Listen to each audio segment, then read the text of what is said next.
Entrevista à Sexta. As figuras e os protagonistas da região em entrevista. Às sextas-feiras, ao meio-dia. Entrevista à Sexta. Boa tarde, começa agora mais uma entrevista à sexta. Prosseguimos com o diagnóstico municipal à Almada, que iniciámos na passada semana com a presença em estúdio da vereadora Joana Mortágua, do Bloco de Esquerda. Hoje temos connosco o vereador Nuno Matias, eleito pelo PSD, força política que acertou um acordo de governação com a maioria relativa do PS no Executivo Municipal. Nuno Matias, que detém os pelouros dos espaços verdes, turismo, mercados, comércio e controlo orçamental. Nuno Matias, a quem agradecemos desde já por ter aceitado o nosso convite para estar aqui hoje presente. Muito boa tarde, Sr. Vereador. Este acordo de governação ou governabilidade com o PS não contrasta com aquele que tem sido o posicionamento entre estes dois partidos no âmbito nacional? Como é que pode o PSD exercer o seu papel de oposição, pertencendo também ao poder na Câmara Municipal de Almada? Bom, muito boa tarde, muito obrigado pelo convite, é um gosto estar aqui com todos vós. No nosso entender não há nenhum conflito, primeiro porque o acordo de governabilidade permite ao PSD apresentar o seu trabalho, continuar uma ligação positiva e construtiva com os almadenses, executar também o seu programa e contribuir para a governabilidade de uma autarquia numa geometria de decisão que eu penso que acontece em quase todas as autarquias onde não existe maioria de quem vence e, portanto, é até o espírito democrático de criar condições de decisão que o alcança, o aconselha e que penso que a prática ajuda a mostrar as suas virtudes. Isso também é um ponto de afirmação para o PSD, porque necessariamente ao mostrarmos que sabemos fazer, sabemos respeitar e ouvir os munícipes e continuamos a defender o nosso programa. Aliás, o exemplo foi o ano passado, conseguimos também apresentar uma proposta que não estava no programa sequer do Partido Socialista, que foi a diminuição do IMI em Almada, e portanto isso também mostra a virtude destes acordos, onde há um encontro de vontades de dois partidos, neste caso, para procurar encontrar soluções, e é isso que temos feito desde 2017. Isto para responder à questão, eu acho que tem sido mais virtuoso, porque permite, neste caso, ao PSD mostrar que se tiver força, tiver apoio, tiver mais vereadores, pode permitir ainda fazer mais e melhor pelos almadenses. Mas a situação não deixou de causar algum mal-estar interno, puxando um pouco a fita atrás. David Cristóvão, por exemplo, foi um dos críticos a este acordo, entre outras situações, o que levou inclusive a Comissão Política de Almada do PSD a retirar-lhe a confiança política, julgo eu que, enquanto eleito na Assembleia da União das Freguesias de Caparica e Trafaria. O PSD está fraturado em Almada face a este acordo feito com o PS, que vem, como dizia, desde 2017 na Câmara Municipal, ou não? Eu não sinto isso. Vamos lá ver. O PSD, felizmente, é um partido plural, onde a liberdade de opinião e de posição é uma marca genética há 50 anos. Portanto, é natural que possa haver militantes que concordam mais, outros que discordam da opção. Identificou um militante do PSD que, durante os primeiros 4 anos, também enquanto autarca, nunca manifestou qualquer tipo de posição contrária a esse esforço, e aquilo que aconteceu foi, mudou de opinião, ou entretanto entendeu que o caminho não devia ser esse. Isso é legítimo por parte desse militante. A posição do partido foi outra e, portanto, estamos a procurar executá-la com a máxima dedicação e com a máxima entrega à terra, porque foi esse o objetivo em 2017, quando o PSD, na altura, também numa posição que não era unânime, mas foi claramente maioritária, entendeu que chegava o tempo de, tendo a oportunidade de mostrar trabalho, tendo a oportunidade que, mesmo não tendo ganho, e tendo na altura 2 vereadores, conseguia mostrar que podíamos fazer a diferença, e foi isso que tentámos fazer com obras. Aliás, ainda hoje estão a ser finalizadas intervenções, como eu posso dar o exemplo da Avenida do Mar na Chaneca da Caparica, como ainda há pouco tempo a requalificação total do Jardim Alberto Araújo, a requalificação no Centro-Sul, o Parque Urbano do Pragal e muitas outras obras que, se calhar por outra forma de intervenção que não fosse estar com pelouros na Câmara Municipal, se calhar não teriam sido feitos. Aliás, a Avenida do Mar eu posso garantir que, se não fosse a intervenção do PSD, não estava a ser feita e finalizada neste momento. Mas a questão é se o PSD fica ou não refém de poder adotar uma conduta de oposição mais forte, mais vincada à maioria relativa do PS, até porque há de ser objetivo, julgo eu, ou julgamos nós, do PSD, chegar ao poder, por exemplo, à Câmara Municipal de Almada, lutar por vencer as eleições. E eu trouxe à colação David Cristóvão, porque David Cristóvão é um exemplo, porque dava nota disso mesmo, ou deixava implícito que o PSD estaria refém e que uma dos motivos pelos quais lhe foi retirada a confiança política foi porque ele efetivamente acabou por denunciar publicamente uma situação de desvio de verbas por eleitos do PS na Junta da Costa. O PSD corrobora e o próprio PSD apresentou uma queixa, ou seja, o exemplo que está a dar é um bom exemplo em como o PSD não está refém nem do PS nem de ninguém, a não ser do seu compromisso com os almadenses, porque o exemplo que está a dar da Costa da Caparica, e eu pessoalmente, até enquanto vereador nos locais próprios, tive a ocasião de defender que o PSD devia apresentar uma moção de censura ao Presidente da Junta de Freguesia e ao Executivo da Junta de Freguesia da Costa da Caparica, bem como apresentar queixa, porque eu acho que é, pelo menos eticamente, reprovável. Na minha opinião pessoal, acho que é ilegal, mas os órgãos jurisdicionais certamente irão decidir isso, mas fazer aquilo que foi feito, nomeadamente com o adiantamento de muitos meses de salários ao Presidente da Junta de Freguesia da Costa, é manifestamente inaceitável. Mas a questão é que... E, portanto, a pergunta que me faz e que me permite responder é que essa é a prova em como o PSD não está refém, porque se essa só teoria... avança depois de David Cristóvão ter denunciado o caso. Não é verdade, isso não é verdade. Não é de todo verdade. Aliás, ainda antes dessa tomada de posição, já nós formalmente tínhamos apresentado queixa junto das entidades responsáveis e, portanto, o Só PS... que não se sabia publicamente. Bom, quer dizer, nós não precisamos estar a anunciar todos os dias aquilo que fazemos. Aquilo que eu lhe estou a dizer é que essa é a prova, e ainda bem que usou esse exemplo, em como o PSD não está refém e não teve problemas nenhuns em assumir uma posição contrária e em solicitar que fosse feito, por um lado, a avaliação legal e, por outro, também a penalização política, e por isso nós também apresentámos uma moção de censura ao Executivo, que, aliás, até foi votada favoravelmente, até por alguns membros de outros partidos. E, portanto, isto para lhe dizer que ainda bem que foi usar esse exemplo, porque esse é o melhor exemplo em como o partido não está refém, mas eu posso lhe dar outros, como foi a questão do IMI o ano passado, onde foi o próprio PSD que propôs, não estava no programa do Partido Socialista, e essa decisão foi aprovada em sessão de Câmara. Mas há outras, eu há pouco dei-lhe o exemplo de uma obra, que se não tivesse sido a intervenção do PSD, não estava neste momento a ser concluída, como é o caso da Avenida do Mar. Ou seja, o PSD não perdeu identidade, não se desvirtuou em relação ao seu programa e não está minimamente refém, antes pelo contrário. Aliás, só quem não conhece o nosso dia-a-dia é que poderia fazer uma afirmação dessas. Às vezes até pode ter a ver com algum espírito partidário ou com alguma disputa interna e menos com a razão ou a evidência dos factos, porque todos os dias quem é testemunha da dialética da gestão da autarquia percebe claramente que o PSD está longe de ter perdido a sua identidade. Já votou contra alguma proposta apresentada pela maioria socialista neste mandato?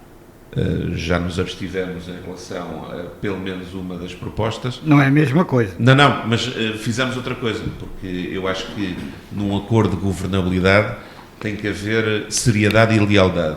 E houve muitas propostas que se calhar nem chegaram à votação por algum motivo, ou foram retiradas também por algum motivo.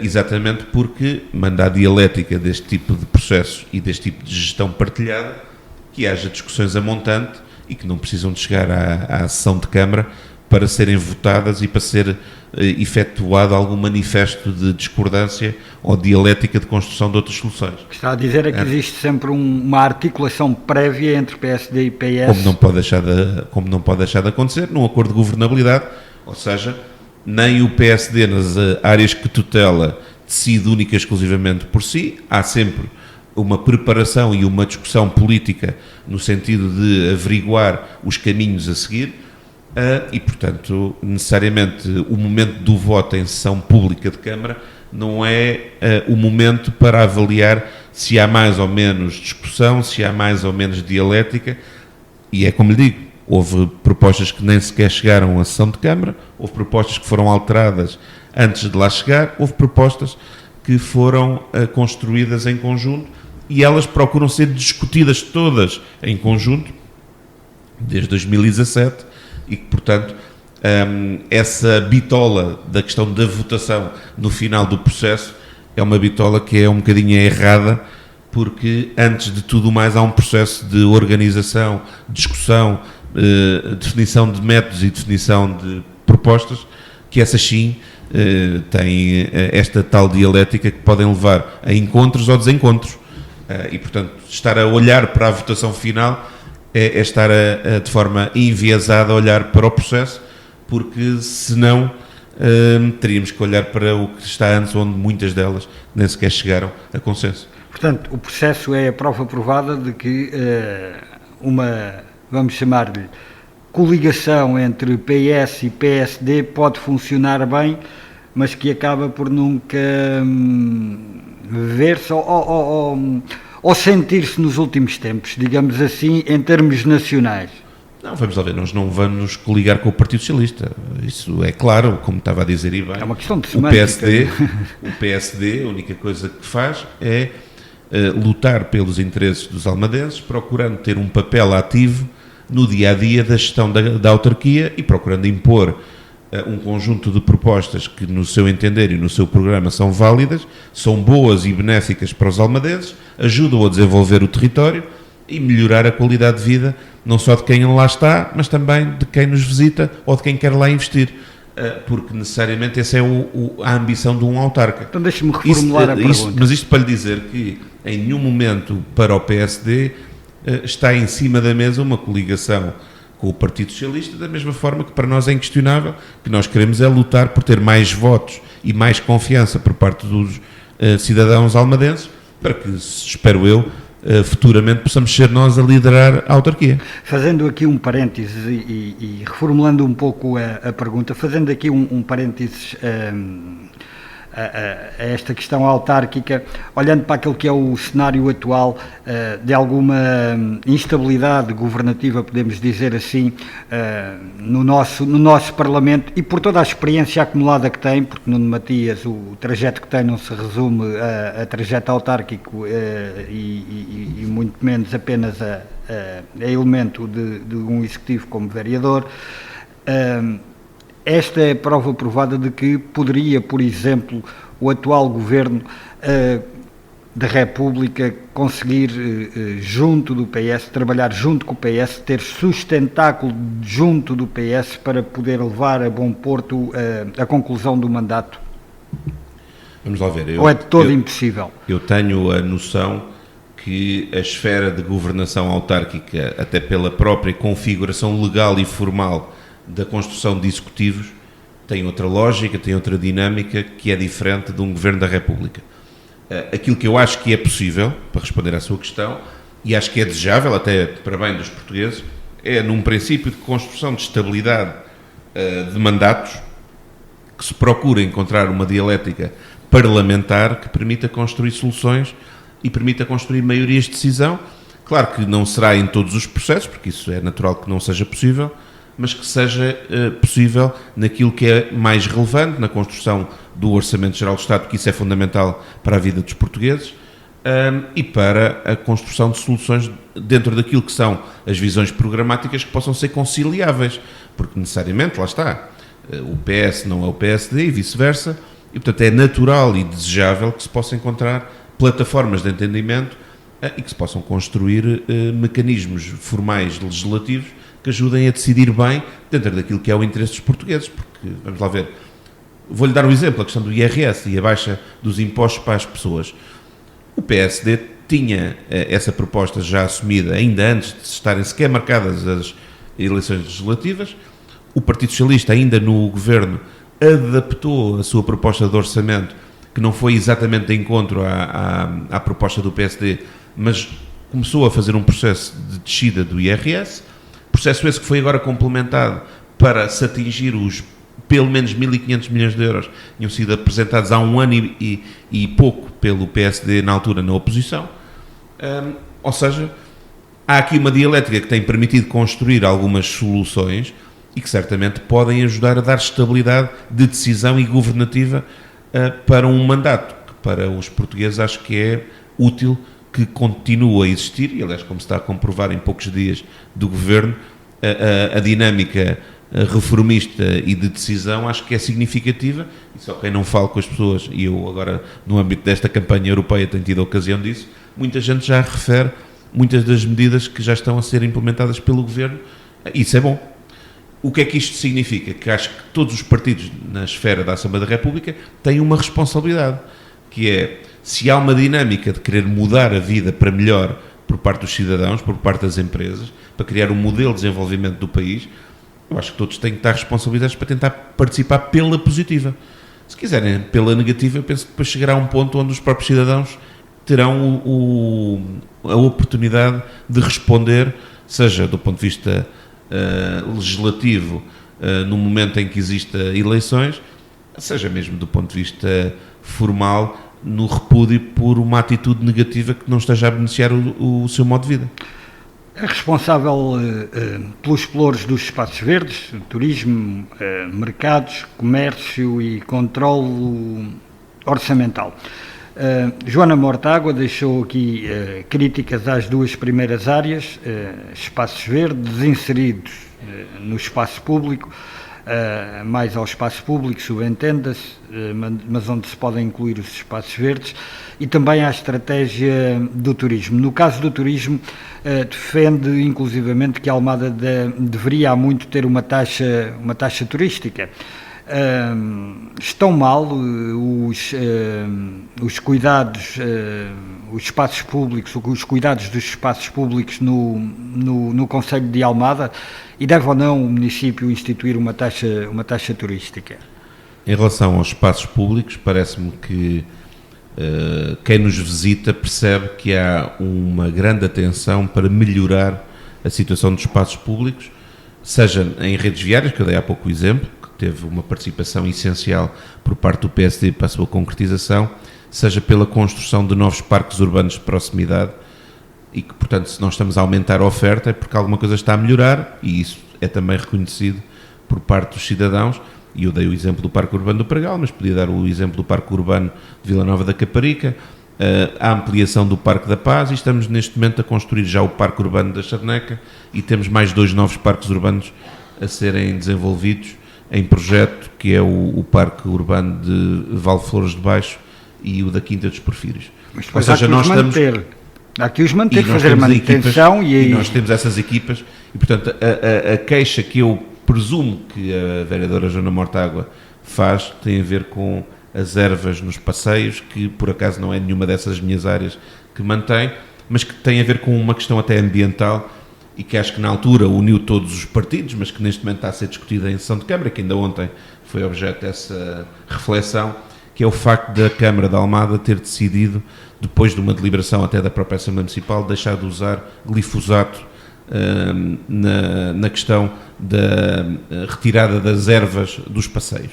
Apesar de não ser uma área que seja eu a tutelar, portanto não está no âmbito dos espaços verdes, é ainda assim uma área que foi objeto de uma decisão ambiental e de defesa das pessoas, porque há quem diga que aquele químico pode ter efeitos nocivos para a população e para o bem-estar das pessoas e dos animais, e portanto foi decidido não usar. Ora, nós sabíamos que ao não usar, isto iria ter um efeito de menor capacidade de resposta operacional para controlar esse tipo de ervas nos passeios. E que, naturalmente, para quem olha, parece que está menos cuidado do espaço público, mas resulta desta opção ambiental e um bocadinho civilizacional que foi tomada. Pode-se tentar repensar quais as alternativas, porque a verdade é que, ao não usar esses químicos, necessariamente, ou temos mais gente, e infelizmente não é possível, não só infelizmente, como também de forma de gestão racional, não é possível termos um incremento de recursos humanos para poder fazer intervenções de 2 em 2 semanas ou de semana a semana, e portanto isso são opções que nós temos que procurar modelar o espaço público para tentar minimizar essas questões, porque resultam de opções que são feitas a pensar um bocadinho também na sustentabilidade do nosso modo de vida. Mas depois há outro problema, a Montante, que também não tem, mas não eu tem diretamente... Não queria esquecer da sua mas sugestão. já lá vamos. Há outra questão, a Montante não tem também diretamente a ver com os seus pelouros, que é um pouco transversal, eu diria mesmo até de norte a sul do país, que é a questão da higiene e limpeza, do cuidado do espaço público. Indiretamente acaba por afetar a sua área, mas não é da sua, não está dentro dos seus pelouros, e poderá estar também descentralizado para juntas de freguesia. Mas a situação que é relatada é de que o problema em Almada é grave e arrasta-se há imenso tempo. Eu acho que não é um problema da Almada. Eu, sinceramente, acho que é um problema dos municípios e tem a ver, por um lado, com o sistema, com os custos associados ao sistema, mas também com o nosso comportamento enquanto cidadãos. Eu também tive o pelouro do ambiente no mandato anterior e desenvolvemos uma campanha que se chamava Almada é a tua casa, no sentido em que os cidadãos têm que ter um comportamento que defendam o seu espaço, não só o seu espaço pessoal e familiar, mas também o espaço que o envolve, e esse espaço é o espaço público. Portanto, uma das coisas que nós sempre procuramos tentar incutir é que se faça mais reciclagem, que se promova menos a utilização de pontos de recolha indiferenciados, que necessariamente vão aumentar os custos de recolha e de reposição ou de posição em aterro. E portanto isto tem a ver com o modo de vida e com... Eu há muitos anos em minha casa, tenho 4 contentores exatamente para poder fazer reciclagem. Há aqui um princípio de organização da nossa vida que nos deve levar a tentar pensar mais na sustentabilidade. E, portanto, isso depois leva a que também, na questão da higiene urbana, da limpeza urbana, tenhamos que ter paradigmas de organização que nos permitam ter outra organização que seja mais passível de defender esse espaço público. Portanto, eu acho que não é um problema da Almada, é um problema geral de todos os municípios. Aliás, fala-se agora na questão da Amarsul e na questão dos custos associados à recolha de resíduos. Isso é um problema dos municípios, não é um problema da Almada especificamente, mas que, naturalmente, a Almada, fazendo parte do problema, também tem que tentar ajudar a construir uma solução. E uma delas tem a ver também com esta parte da pedagogia, outra tem que se tentar reforçar os sistemas de recolha, não com mais meios, mas com melhores meios de gestão. A Almada, aliás, procurou começar a monitorizar as rotas de recolha para tentar otimizar também estes processos, mas esse caminho tem que se fazer. E lá está, acho que não é um problema local, é um problema nacional dos municípios e muito do nosso modo de vida. Vamos então à taxa turística. Taxa turística. Defende? Aliás, isso não é uma proposta do Bloco de Esquerda, é uma proposta de vários partidos, inclusive o PSD tem a taxa turística no seu programa. Portanto, aliás, eu com a ASA... Tem vários, não é? Diga? Tem vários partidos essa tem proposta. Vários, portanto, mas isto para lhe dizer que o próprio PSD também defende... Mas o PSD está na gestão. Exatamente, e por isso, neste momento, estamos a desenvolver um estudo para avaliar o impacto da taxa turística, porque uma das estratégias de implementação de uma estratégia turística para o Concelho de Almada passa por um conjunto de vertentes sobre as quais a Almada ainda não se desenvolveu ao longo de décadas. Uma delas tem também a ver com a oferta de camas em hotelaria. Temos muito pouca penetração dessa solução e dessa oferta para capacidades e potencialidades do próprio concelho. É algo que nós estamos a procurar desenvolver e estamos a procurar dar a conhecer. Agora, nós também não queremos torres com hotéis a ocupar a frente costeira. Queremos coisas sustentáveis, que reforcem também a defesa costeira de uma frente atlântica que a Almada tem, que é única, ainda por cima com uma característica única de estar muito próxima de uma capital que neste momento é um ponto de atração mundial, e para isso nós temos de ter essas condições de partida. Agora, nós defendemos que em paralelo, e é isso que estamos neste momento a estudar, que esta pressão turística, que gera também custos para o erário público, neste caso para a autarquia, deva ser compensado com uma taxa turística, e é esse o estudo que estamos a fazer. Quando estamos, neste caso, o serviço de turismo, que é a divisão que eu neste momento tutelo, para depois ser discutido, lá está, voltando um bocadinho atrás, com todo o executivo, para que essa proposta seja discutida, mas na posição do PSD, que fique claro, nós defendemos a existência de uma taxa turística, de dormida no caso, que seja cobrado a quem nos visita e que permita compensar os custos que a autarquia tem, sobretudo em períodos de maior pressão turística, e que é justo que aconteça alguma recuperação que permita ajudar também a fazer a intervenção no espaço público. E que permite, desde logo, também contribuir para a limpeza do espaço público, porque também é afetada. Tudo. Como é que analisa o trabalho desenvolvido por Inês de Medeiros? De 0 a 10, que nota dá à gestão de maioria socialista? Vamos lá ver, eu prefiro dar 10 à dedicação do PSD na gestão autárquica. Eu não sou comentador, não quero ser eu a fazer a avaliação do PS ou de outro qualquer partido. Mas está dentro do Executivo com o PS? Estou, por isso é que de forma objetiva, leal, frontal, assumo as concordâncias e assumo as discordâncias sem problemas absolutamente nenhuns. E não consegue avaliar? Bom, consigo avaliar que certamente procuram dar o seu melhor, às vezes com acertos, às vezes com erros, e que nós estamos lá sempre para sinalizar ambos. Aquilo que eu lhe posso dizer é que de 0 a 10 o PSD na autarquia dá 10 na dedicação, na entrega, na disponibilidade, na possibilidade de todos os municípios falarem com o seu vereador. Por isso mesmo eu dei dezenas de milhares de cartões com o meu número de telemóvel pessoal.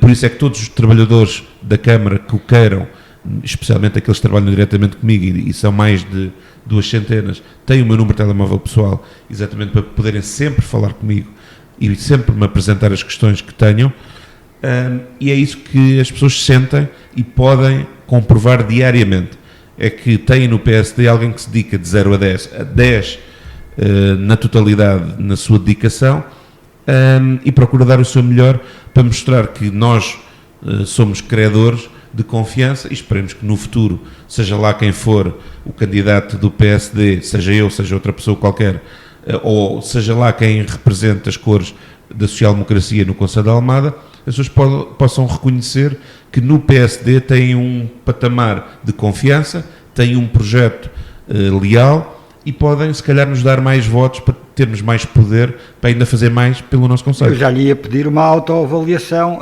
no que diz respeito ao PSD, mas o que é interessante é perceber qual é a avaliação feita a um partido com quem tem um acordo de governabilidade. Eu só posso fazer uma avaliação da dedicação, que eu sei que é máxima.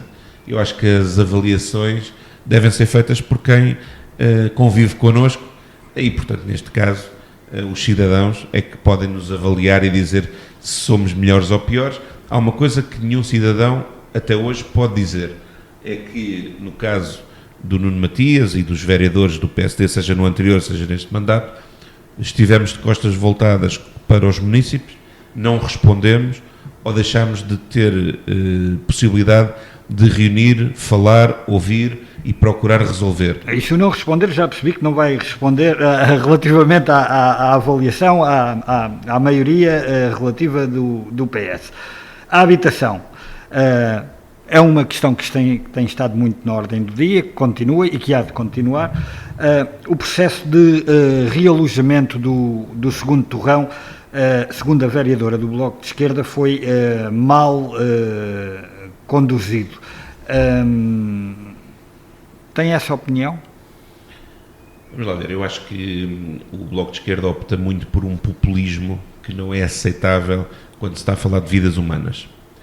E eu digo isto porque o realojamento que foi feito no segundo torrão baseou-se numa questão que tinha uma emergência associada, que quando foi detectado teve que ser disputado um conjunto de processos urgentes e muito prioritários para tentar evitar que houvesse uma tragédia que pudesse ceifar alguma vida humana. E, portanto, havia dezenas de pessoas que estavam a viver sob uma vala, num bairro que é todo ilegal, mas que naquela área foi identificada uma situação de potencial colapso para o qual tinha que se encontrar uma solução tão rápido quanto possível.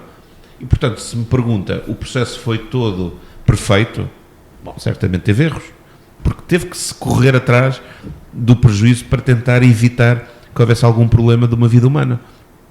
E, portanto, isso não significa que não se tenha procurado, e eu fui testemunha que os serviços municipais deram o seu melhor para tentar encontrar soluções para aquelas pessoas, tentar encontrar uma solução transitória enquanto não tivessem uma casa para poderem ser realojados em condições de segurança.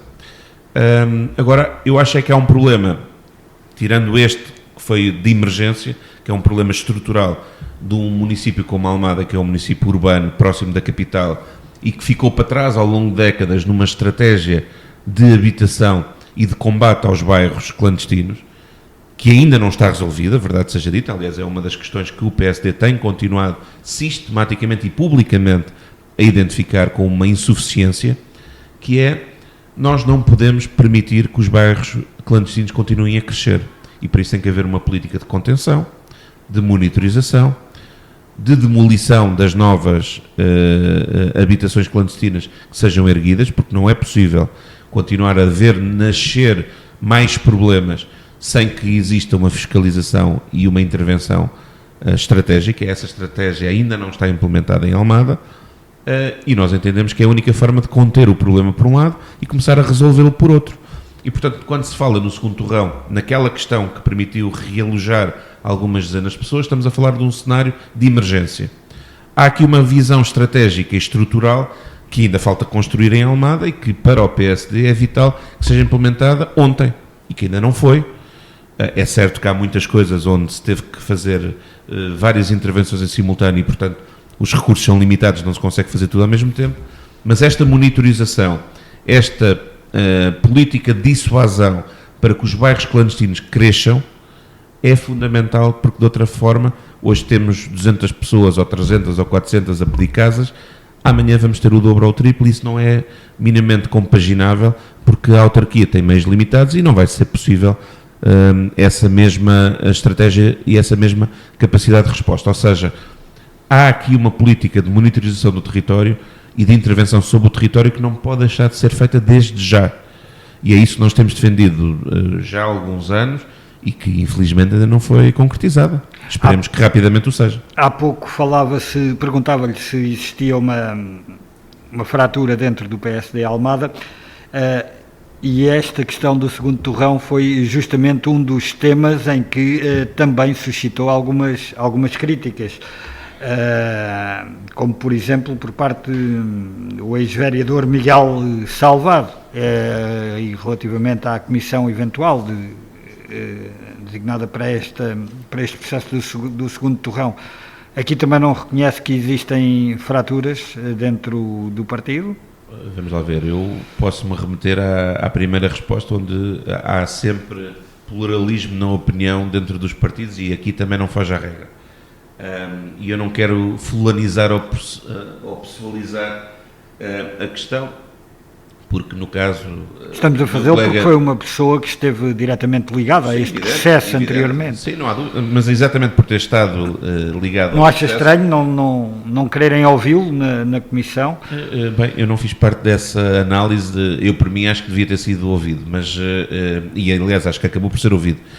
De início houve uma decisão de um conjunto de grupos municipais que entenderam que não era essencial naquele momento. Ouça, eu não faço parte dessa comissão e não sou deputado municipal. Se me perguntassem a minha opinião, eu acho que ele devia ter sido ouvido, porque ele necessariamente também teve intervenção sobre a matéria. Aliás, teve não só intervenção sobre a matéria, como foi uma das primeiras pessoas a receber um relatório do SMAS a sinalizar a situação em 2019, e o que é certo é que até 2021 também não houve nenhuma posição pública sobre essa matéria por parte do meu colega Miguel Salvado, e eu não o estou a criticar, atenção, estou a dizer é que ele seguiu as demarches que entendeu, formalizou como entendeu, mas também durante 2 anos a situação não foi disputada publicamente. E com isto, aquilo que eu quero dizer é que este processo necessariamente tem várias dinâmicas que têm a ver com vários serviços municipais. No caso, por exemplo, até com a construção de fogos habitacionais, que tem o seu tempo. Aliás, uma das questões que no PSD nós defendemos há muitos anos é que a Câmara tem que ser mais lesta a construir projetos para que, por exemplo, como foi agora o caso do PRR, mas outras linhas de apoio que possam surgir em dado momento, possam ter projetos na calha que permitam acelerar a execução de respostas que são fundamentais, como é o caso, por exemplo, neste caso da habitação, onde necessariamente o facto de não haver projetos a montante levou a que a demora na sua construção seja muito maior. Isso penaliza a capacidade de resposta da autarquia. Isto para lhe dizer que entre 2019 e 2021, que foi quando terminou o anterior mandato, infelizmente houve ali uma série de situações que desde esse relatório do SMAS também levou a que não houvesse grande evolução e grande desenvolvimento. Foi só posteriormente a isso que houve uma tomada de posição mais efetiva por parte da Proteção Civil. Isto para lhe dizer que certamente houve desencontros e houve algumas falhas. Eu não quero fazer qualificação quem é que falhou mais ou quem é que falhou menos.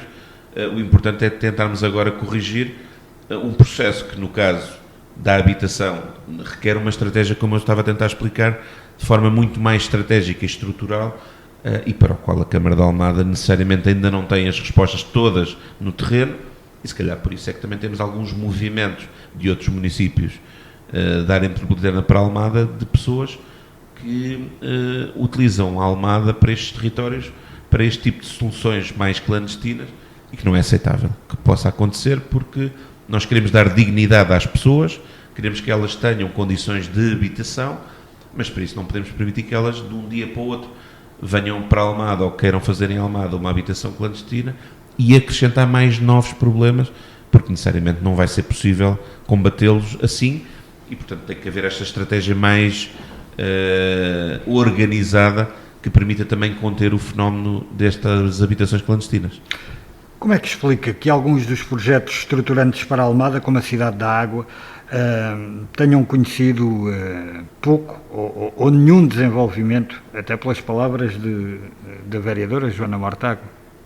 Bom, não é só nas palavras da vereadora Joana Mortágua, todos nós acho que reconhecemos que há um conjunto de projetos estruturantes que, pelo facto de terem muitas tutelas e muitas entidades públicas com diferentes responsabilidades, seja na esfera de uma APA, de uma CCDR, de uma administração do Porto de Lisboa, entre autarquia, entre Governo Central, entre a Baía do Tejo, que gera, por exemplo, os terrenos da Margueira. Ou seja, temos uma miríade de entidades que têm competenciazinhas, pequenos feudos que vão servindo para controlar os processos, e onde devia haver coesão para haver um acelerar da decisão, há infelizmente Mas já lá vão uns anos consideráveis. Eu diria que já vão décadas. No caso da Lesnave já vão portanto, isto não décadas. Pode justificar, e, portanto, tudo. O que justifica é que há aqui uma situação de atraso e de desencontro de quem pode decidir que não é aceitável. E a culpa também é da autarquia. Não estou a dizer que não seja também. Não temos que também este tipo de projeto possa ficar desatualizado, faça todo este tempo que já decorreu. Não há dúvida que eu acho que a Cidade da Água poderá ter que ser repensada em alguns dos seus trâmites e naquilo que são algumas das suas visões, até porque necessariamente estamos a falar quase de uma nova cidade dentro da própria cidade, e portanto acho que deve ser repensado à luz do espaço e do tempo que entretanto decorreu, mas estamos a falar de décadas e portanto eu recordo-me que em 2017 já havia um plano pormenor para ser discutido, por exemplo, do Ginjal, que é do investidor privado, e entretanto houve uma decisão por parte de um organismo nacional que entendeu que havia ali um conflito com a jurisdição e para a decisão e para o avançar do projeto, e teve a ser dirimida até há bem pouco tempo em sede judicial e, portanto... Está a falar do caso do Ginjal? Estamos a falar de todo o projeto do Ginjal. Isto são para avançar? Bom, quer dizer, agora vamos ver qual é o desenvolvimento com esta decisão, que acho que deu razão ao investidor e que espero eu, e acho que esperam todos os almadenses, que permita avançar com a requalificação, que vai permitir, para além da requalificação do espaço em si, certamente com o objetivo de dar outra qualidade de vida, mas sobretudo para mim, enquanto almadense, é devolver a ligação da cidade ao rio, coisa que hoje em dia não existe e que há décadas se tem vindo a perder. E, portanto, diz-me, mas há aqui falhas também da autarquia, na minha opinião também há, mas se calhar não é só da autarquia, nem é tanto da autarquia, porque a grande falha é do conjunto de competências partilhadas que levam a que não se entendam, leva a que não exista grande motivação, eu não percebo muito bem porquê, e que não exista muitas vezes por parte até do Estado Central da preocupação de unir as diferentes tutelas para garantir que elas se entendem e defendem o interesse público e são mais ágeis nas decisões. Porque temos outro exemplo, que ainda ontem foi decidido em sessão de Câmara, que é a requalificação dos acessos às praias na Costa da Caparica. É um processo que também tem décadas, uma requalificação que é urgente para dar dignidade àquele espaço, mas também tem intervenção de tutelas nacionais, para os quais é preciso um conjunto de pareceres e autorizações que demoram eternamente. E isso não é minimamente aceitável e o cidadão não entende, e tem razão para não entender. Quando nós estamos a falar de Estado, e tanto a autarquia local como a administração central é Estado, estamos a falar de ambas as entidades ou as organizações e estruturas que deviam defender o interesse público e, portanto, acho que havia um interesse primeiro que era entendam-se, organizem-se, vejam de que forma é que tudo pode e deve ser feito, e agora, mas vamos decidir rapidamente. Com o PSD no governo é mais fácil lá chegar, através do vereador Nuno Matias, para acelerar esse tipo de processo? Eu nunca deixei de estar disponível para fazer a minha reivindicação junto do governo, seja ele qual for e seja ele de que partido for.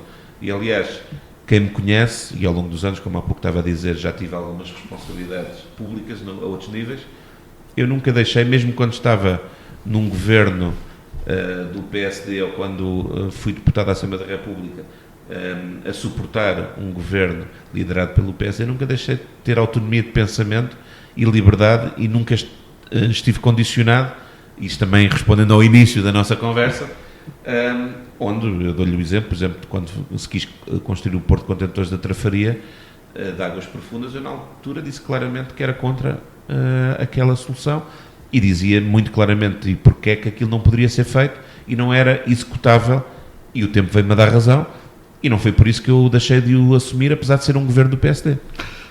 A autarquia negou ter dado ordem de despejo aos concessionários de restaurantes na Costa de Caparica. Vão ou não ter de sair do local? Está o Executivo apenas à espera que passe a época balnear que vem aí para depois avançar com esta situação?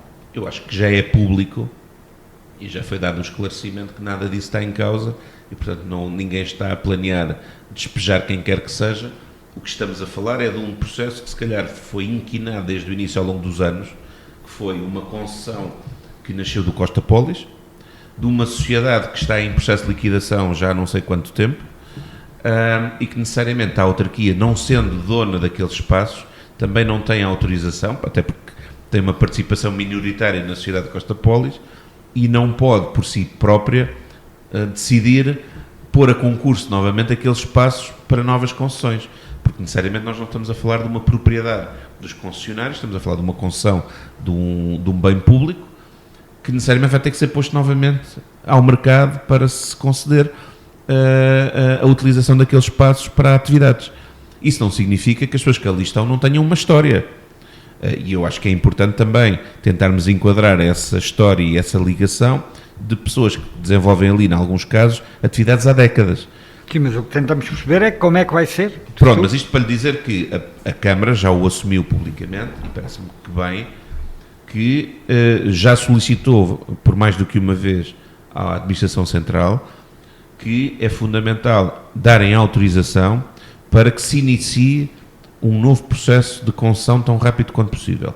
As cartas que seguiram foi sobretudo para formalizar uma necessidade de continuar a obrigação do lado dos concessionários que, mesmo tendo visto o seu contrato cessar e que desejam continuar até que exista um novo processo de concessão, a manterem a regularização das rendas que até aqui estavam a pagar, porque eles vão continuar a ter a sua atividade ali a ser desenvolvida e, portanto, é natural que haja uma retribuição associada a isso nesta fase transitória. Portanto, por parte da autarquia não existe esse... Por parte da autarquia, e eu, segundo julgo saber, até já foi transmitido isto publicamente pela senhora Presidente da Câmara, não há nenhuma intenção de despejar ninguém, a não ser que seja alguém que deixou de pagar pura e simplesmente as suas obrigações. Sim, isso é outra questão.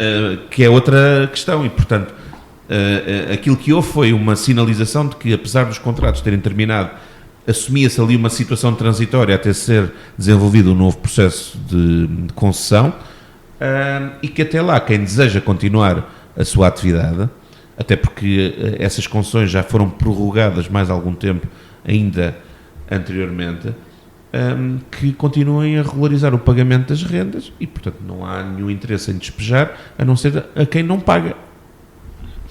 Concorda com o encerramento da Escola Básica da Fonte Santa? Eu discordo do populismo. Eu vou explicar porquê. A pergunta não tem nada de populismo. Não, a pergunta é uma não, mas a visão tem, mas eu vou-lhe explicar porquê.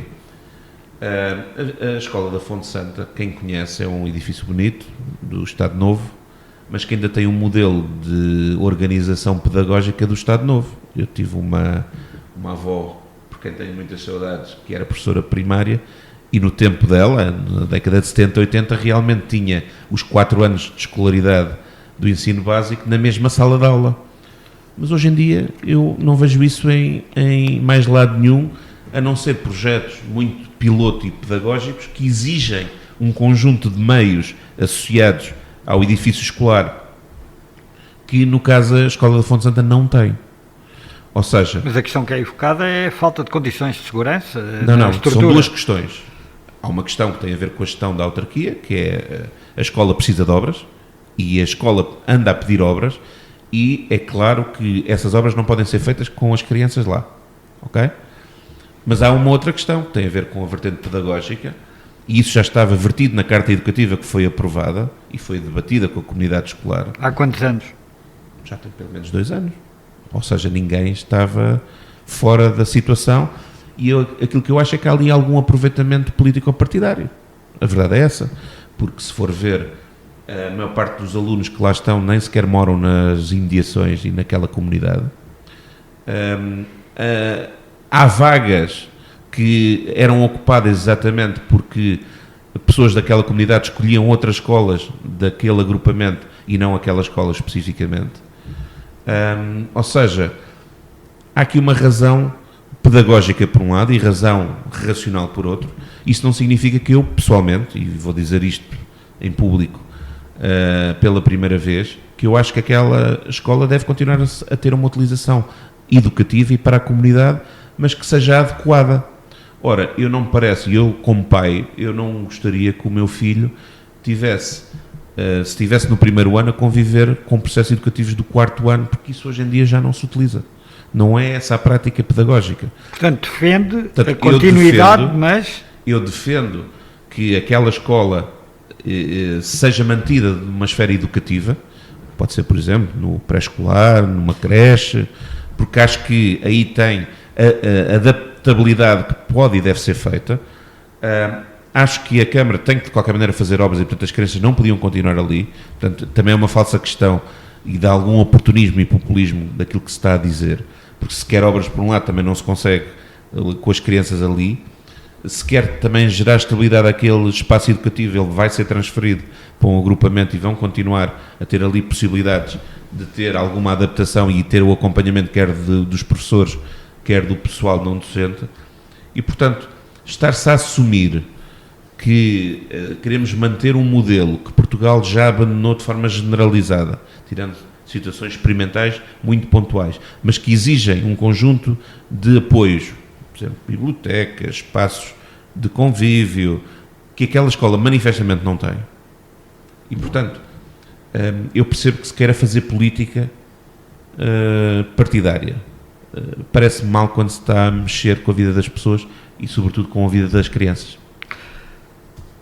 Começámos ou passámos lá atrás por um pouco pela vida do PSD e também pelo facto ou pela situação de pretender conquistar, chegar ao poder. No distrito de Setúbal, o PSD nunca conquistou uma Câmara Municipal. Tem condições para o fazer? E qual é o território que Nuno Matias consegue, ou a alvitre que possa acontecer já num próximo ato eleitoral, no próximo ano? Bom, vamos lá ver, eu acho que era desejável que acontecesse. Eu acho que onde o PSD assumiu responsabilidades, seja em juntas de freguesia, no caso do distrito, isso já aconteceu. Em câmaras por todo o país, que no distrito infelizmente nunca aconteceu. Acho que o PSD demonstrou, como agora acho que também humildemente estamos a procurar demonstrar em Almada, que quando temos poder de gerir, quando temos poder de decidir, quando nos dão a oportunidade de fazer, o PSD faz a diferença. E por isso eu acho que era útil que também no distrito de Setúbal nos dessem a oportunidade de liderar autarquias, porque acho que podíamos decidir muito mais e fazer muito melhor. Agora, bom, eu sou um humilde cidadão que tem que respeitar a vontade popular e a vontade democrática dos eleitores. Portanto, eu não sei se em 2025 vamos ganhar ou não ganhar autarquias no distrito, espero que sim. Estou convicto que vamos certamente apresentar boas candidaturas, boas equipas e excelentes programas. Acho que temos ocasião, como em Almada eu acho que também temos essa ocasião, de ter a prova do trabalho feito para mostrar que as pessoas podem e devem confiar mais em nós. Há uma que está confirmada, uma candidatura já para 2025 por parte do PSD, no nosso distrito. João Afonso no Montijo, foi aprovado em congresso, inclusivamente. Ouça, eu não sou dirigente distrital. Mas acompanha com certeza a atualidade da vida do partido. Certo, mas não sendo eu dirigente distrital e não me competindo a mim dar cobertura, a votar ou eleger este ou aquele candidato, e tenho todo o respeito pelo meu companheiro João Afonso, porque até tenho amizade, portanto, nada a dizer. Veria com bons olhos uma candidatura do PSD em conjunto com o Chega, por exemplo? Eu pessoalmente não, mas naturalmente quem decide são os órgãos do partido e saberão decidir no tempo próprio se isso faz ou não sentido, mas está-me a perguntar a minha opinião ao militante e ao cidadão Nuno Matias. Eu pessoalmente acho que não, porque o Chega é um partido panfletário, não é um partido de decisão ou de governação, e basta olhar para os programas para se perceber o alcance de um partido que só vive pela contestação e pelo ruído. Não, quando se lhe pede medidas, muitas das vezes passam ao lado daquilo que é o lógico e daquilo que é o racional. Portanto, eu pessoalmente não via com bons olhos, mas os órgãos do partido é que têm a legitimidade de decidir. Não me compete a mim estar a dizer se eles têm razão ou se eu é que tenho razão. Eu estou-lhe a dar a minha opinião sincera, mas lá está, como o PSD é um partido plural, certamente há outros militantes ou outros dirigentes que se calhar veem isso com bons olhos. Eu pessoalmente não vejo. Acho que até uma das questões que eu penso que a própria democracia devia fazer é um escrutínio destes partidos manifestamente mais populistas, que dizem aquilo que soa bem, mas que depois na fase da governação manifestamente nem sempre têm orientação para o interesse comum e para aquilo que é melhor para a comunidade. E o Chega, eu acho que é um desses bons exemplos, que lhe falta ainda algum percurso de responsabilidade para mostrar mais competência para poder ser considerado para uma esfera de governação. portanto, na minha opinião, eu acho que não faz sentido haver acordos com o Chega. Para terminar, qual será o futuro político de Nuno Matias? Está disponível para se recandidatar nas próximas autárquicas à Almada? O meu futuro político é aquilo que eu entender que a cada momento eu posso dar, em cada momento aquilo que o partido me pede eu posso responder, e eu já disse que em autarquias nunca serei candidato em mais lado nenhum, a não ser na minha terra, que é a Almada. E portanto, se o partido precisar que eu seja candidato, assim será, mas convivo muito bem com a hipótese de ser ou não ser, porque eu acho que quem me conhece sabe que felizmente sou daqueles que não está na política à procura de nada, e na política normalmente eu perco sempre mais dinheiro do que aquilo que são as minhas responsabilidades profissionais, e portanto o gosto que eu tenho é de servir. Se o partido entender que eu posso ser útil, lá estarei. Se o partido entender que há outras soluções melhores, eu apoiarei sem problemas. Portanto, disponibilidade total para poder apresentar-se novamente a votos, se o partido assim entender. Exatamente. Muito obrigado, Nuno Matias, vereador eleito pelo PSD na Câmara Municipal de Almada. Foi mais uma entrevista à sexta. Regressaremos na próxima semana. Entrevista à Sexta. As figuras e os protagonistas da região em entrevista. Às sextas-feiras, ao meio-dia. Entrevista à Sexta.